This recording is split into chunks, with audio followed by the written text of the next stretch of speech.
ఓం శ్రీ గురుభ్యో నమ. ఓం శ్రీ మహాగణాధిపతయే నమ. ఓం శ్రీ మహాత్రే నమ. జనవరి 9వ తేదీ యొక్క పంచాంగానికి స్వాగతము.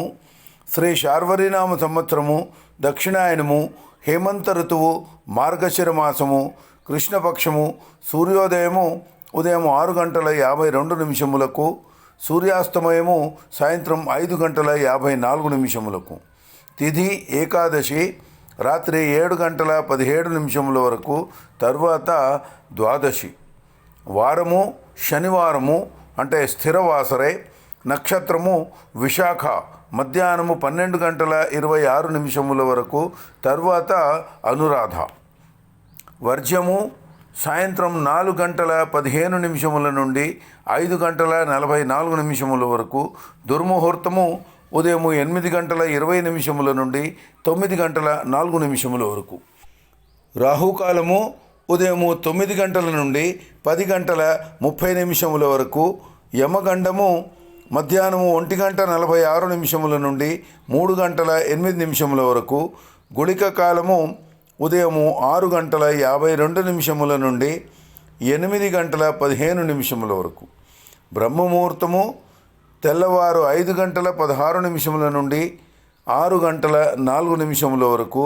అమృత గడియలు రాత్రి 1:09 నుండి 2:38 వరకు.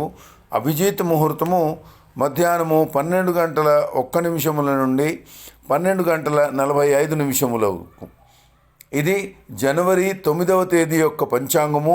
రేపటి పంచాంగముతో మళ్ళీ కలుసుకుందాము. ఈరోజు విశేషంగా చెప్పదలుచుకున్నది ఏమిటంటే, ప్రతీ నెల అమావాస్యకు ముందు రోజు వచ్చే చతుర్దశి తిథిని మాస శివరాత్రిగా జరుపుకుంటాము. అసలు శివరాత్రి అనగా శివుని జన్మదినం, అంటే లింగోద్భవం అని అర్థము. శివుని జన్మతిథిని అనుసరించి ప్రతీ నెల జరుపుకునేదే మాస శివరాత్రి. మాస శివరాత్రి అసలు ఎందుకు జరుపుకోవాలి? మహాశివుడు లయకారకుడు, లయానికి అంటే మృత్యువునకు కారకుడు.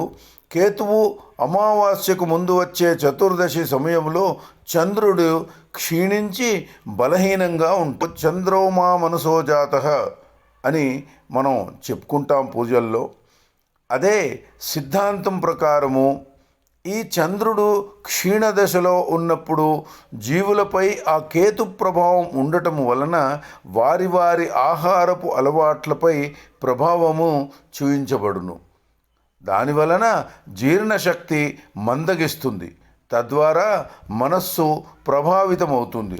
ఆయా జీవులు ఈ సమయంలో మానసికంగా సమయమును కోల్పోవడమే, చంచల స్వభావాలుగా మనోద్వేగముతో తీసుకోకుండా నిర్ణయాలు తీసుకోవడమో జరిగి కొన్ని సమయాలలో తమకే కాకుండా తమ సమీపంలో ఉన్న ప్రజల యొక్క మనస్సు, ఆరోగ్యము, ధనము, ప్రాణములకు కూడా హాని తలపెట్టే ప్రయత్నము తమ ప్రమేయము లేకుండానే చేస్తూ ఉంటారు.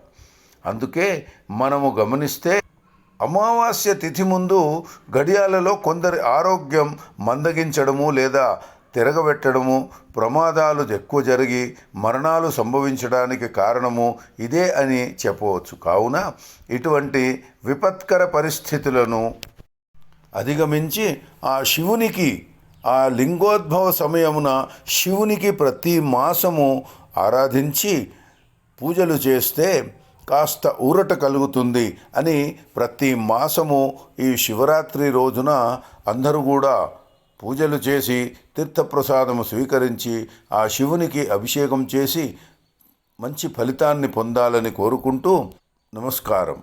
ఓం శ్రీమాత్రే నమః. ఓం నమః శివాయ. స్వస్తి.